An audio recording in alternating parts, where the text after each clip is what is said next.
man.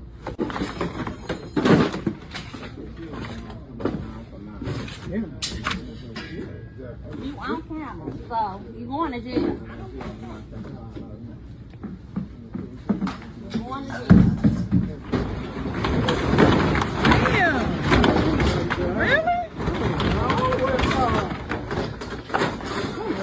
Wow, that's crazy. Oh my God.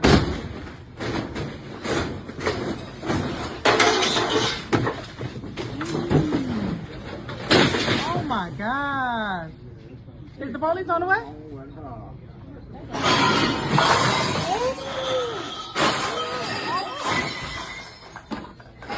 Oh my God.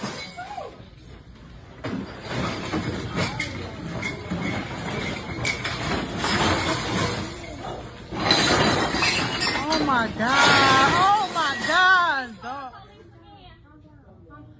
Calm down. Calm down. Wow, this is crazy. I don't even want what I get.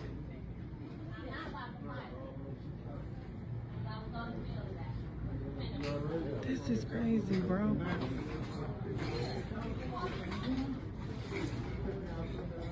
So guys, I was watching this black fatigue video, and what happens is it shows like this woman going to like a Family Dollar, and it doesn't explain the context if it was like what started it, but she started to like, you know, just like smack things off the table, and then she started to like, you know, like pull some bags, and then she started to like knock over some aisles and just smack and knock things on the floor really. And then, you know, at the beginning of the video, somebody says you're going to jail, and she's like, you know, I don't give a fuck and everything like that. So I want to just dissect this, that first of all, let's just be honest that in all communities, you know, there are issues with people having etiquette in stores. That, you know, again, I've known a lot of white people who've been friends of mine who have like this story about shoplifting or being like driven home by cops because due to shoplifting. And then I remember like when I used to work at Conway, there was this woman one day and she was white. She was not able to find what she wanted to find really. So she was like just legitimately knocking things over and just like smacking things down. And she was like an older white lady and security had to take her out. And I remember like also one time there was this couple who were just being assholes. They took their baby and they were using a bunch, there's like this row of clothes. There's like this big bin of clothes and they're putting their baby on top of that. And they were changing their diaper. Like somebody said too, like, you know what, if I remember somebody saying, you know, if I could, they said that they would just take that baby and smack the baby onto the floor, really. They don't care if it's like 1 or 2 years old, really. It's just like, you know, like what the fuck, really? You know, like, you know, where's the goddamn etiquette, really? You know, like, and how just messed up are you in the head to be like, hey, you know what, I'm going to like use clothing, a clothing table to change, you know, somebody's diaper. You know, like I live with my brother. I know it's a little kind of crappy, really, but that's my laundry right there. So what would happen? I wouldn't like it if somebody took their, you know, like their 0, 1, 2, or 3-year-old kid and was changing like, you know, diapers on top of that, really. You know, like what the fuck? But that's not just a black thing. But I remember like, you know, I worked in retail before. I remember like there was this woman who was black and she took a lighter and she was trying to like burn the plastic off of shoes so that way the shoes would separate and she could steal them. And when I worked at Conway, I remember like going to the bus stop and sometimes there'd be like people, like so there would be some black people like that would just like open their pants and they would have like 3 or 4 like, you know, pants underneath their pants really. Like it was just a lot of stealing. And I remember like sometimes in the store, one day my manager dragged like a black woman in by her ankle really because she was stealing. But I've had many black customers. I've had many white customers. I've had customers of all races when I worked at Conway. I did like just store retail there, but like who were not doing shit like that. And also too the management and also like, you know, it was a very bad store as well really because, you know, I had a manager who was white, you know, who was a massive bully, and like the people in charge of him were like, you know, it was kind of like there was like stereotypes and everything like that in that store.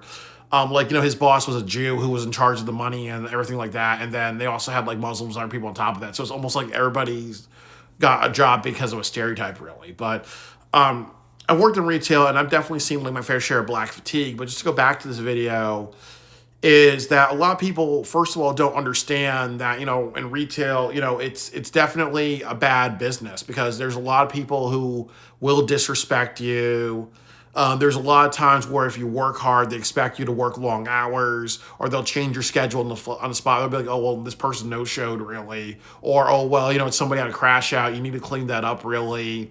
Because obviously it's a slip hazard and other things like that. And also, too, there's times like, I was forbidden to take holidays off and vacations off, and there's not a lot of unions or other things. It's very exploitative. But obviously, when you have customers like this, it's inconsiderate because, what if that woman was going to get out at like, 2 p.m. or 4 p.m. Now that becomes, 6 p.m. or 8 p.m. or whatever, really, because she decided, because this customer decided to be a hood rat and everything like that, really. So a lot of people just are not educated on what happens in retail when, with what retail people endure, really. And then also, too, this adds on to their hours. And the other issue that this does is ultimately, in another way, people don't realize what happens to that stuff, really. If any of that's food, guess what they're going to do to the food? They're going to put it back on the shelves. If that's candy, they're going to put it back on the shelves, really. So everybody, you buy trick-or-treat candy that might have been knocked down on the floor a little bit. Like always buy candy from Amazon, but never buy it from a store.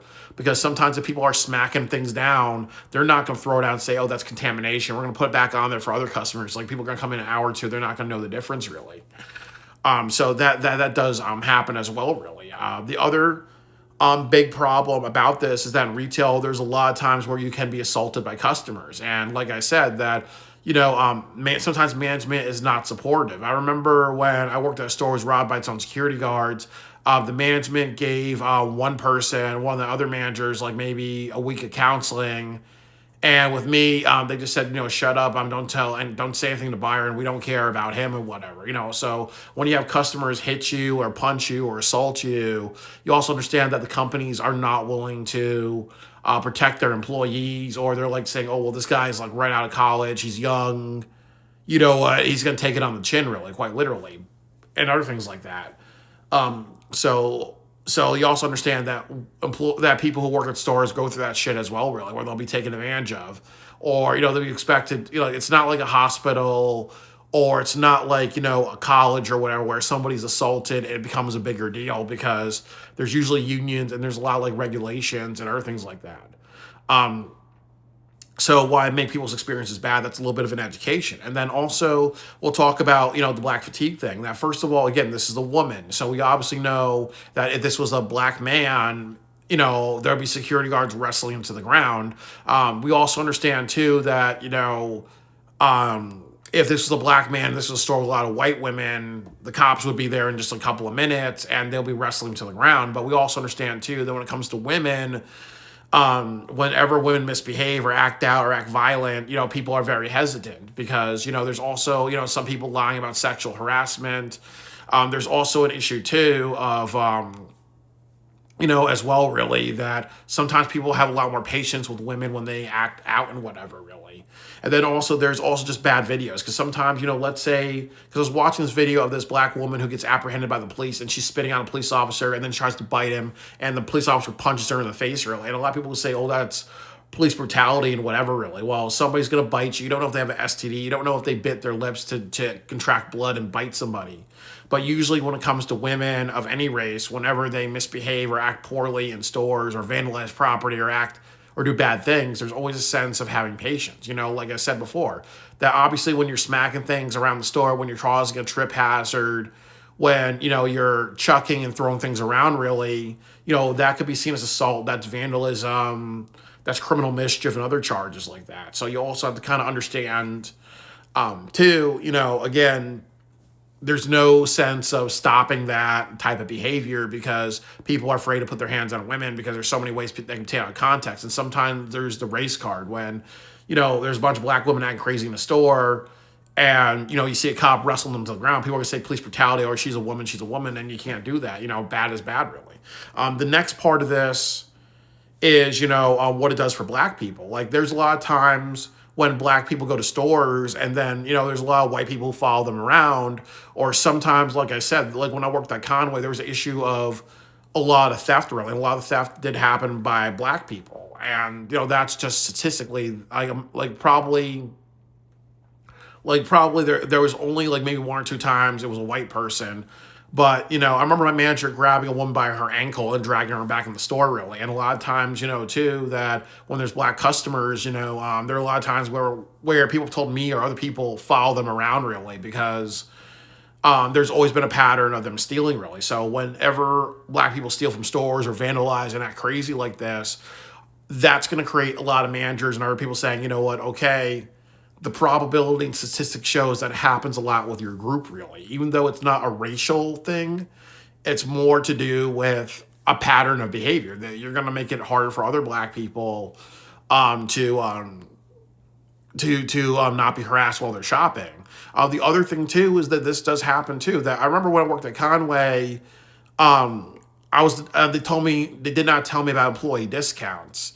And sometimes it also happens in a lot of stores. Like maybe if there's black employees, they'll say, okay, we're not going to talk to you about employee discounts when you buy something, because that way you're kind of being taxed for the thugs and the hood rats coming into the store and things like that. You don't get into 15% off. That 15% off goes to when somebody acts a fool, really. But I also will say that another issue is entitlement. Like another thing that happened at Conway, there was a bunch of kids skateboarding in the store. And a lot of times, people think that going to a store means you can do whatever the hell you want, really. Like I remember, I don't like this, but there are some people like my dad who goes to stores and he would like buy a bag of chips and he'll be eating it while he's in the store. And I've learned you never do that because it looks like you're stealing something. But my dad, I live in an upper middle class white community, so they obviously know that if this was, this was like a store in the hood or whatever like that, that wouldn't be allowed, because I'd be like, oh, well, obviously the pattern has been people shoplifting in that situation, and that's probably what's going on, really. But yeah, but that adds to all those issues, really. That when you misbehave in stores, when you vandalize stores, it makes it harder for black people to go to stores and do the right thing.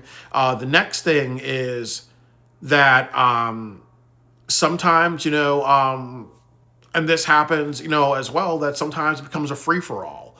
I remember going to this restaurant in New York City, and it was almost like you had to have a ticket to get food. And if you lost your ticket, you had to pay $50. But what happened was they had like over 10 security guards. So it's almost like you try to get out, they'll knock you on the floor, they'll be wrestling and punching you, whatever, really.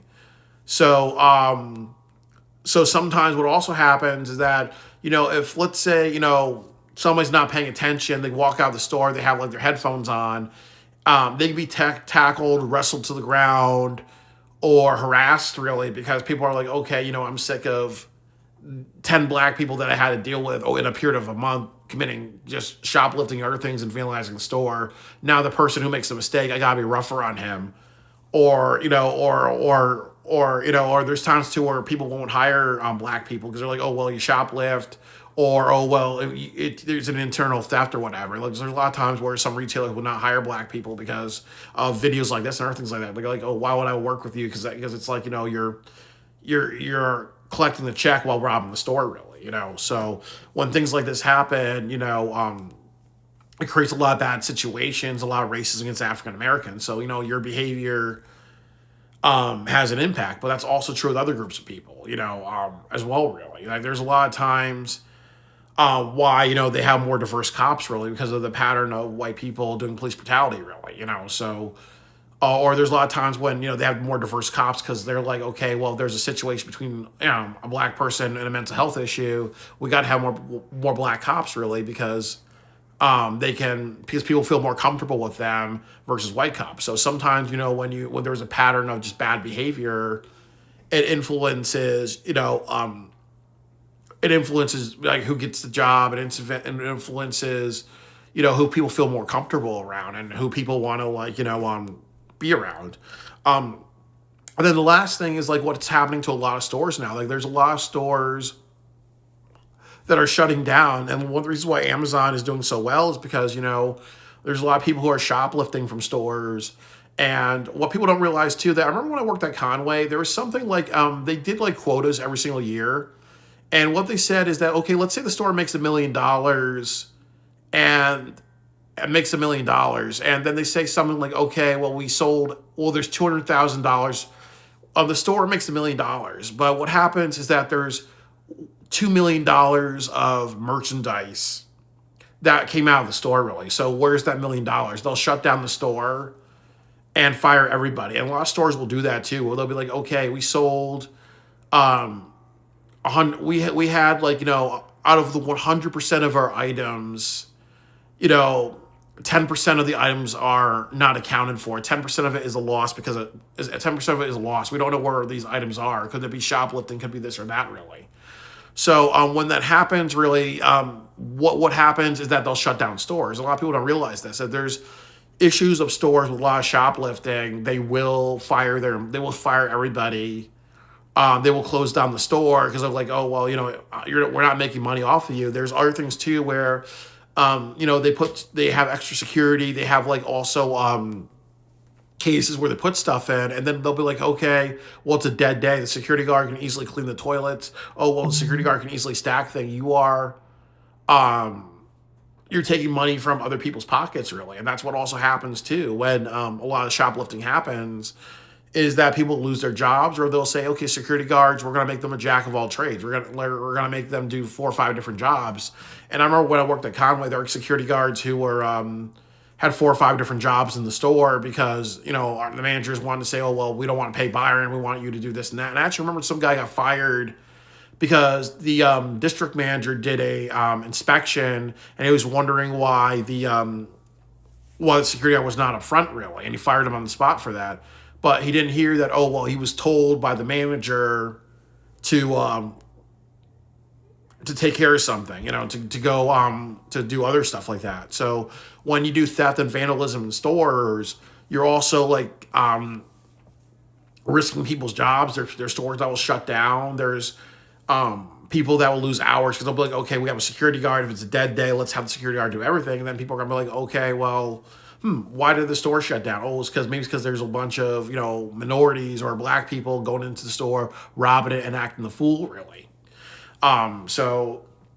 But like I said, I understand too, there's been a lot of white school shooters. And when that happens, not a lot of people are saying, oh, well, maybe we should put more metal detectors in Guilford High School in a lot of white areas since a lot of the school shooters have been white, really. You know, it's unfortunate that when black people, do bad, there's stereotypes. And then there's also bad when there's videos online and a lot of people watch it and they're like, okay, this is a very like pattern behavior, really, you know. So this is just why, you know, we always got to just understand too that, you know, our actions impact a lot of different people, and it doesn't mean that black people need to be upstanding and everything like that.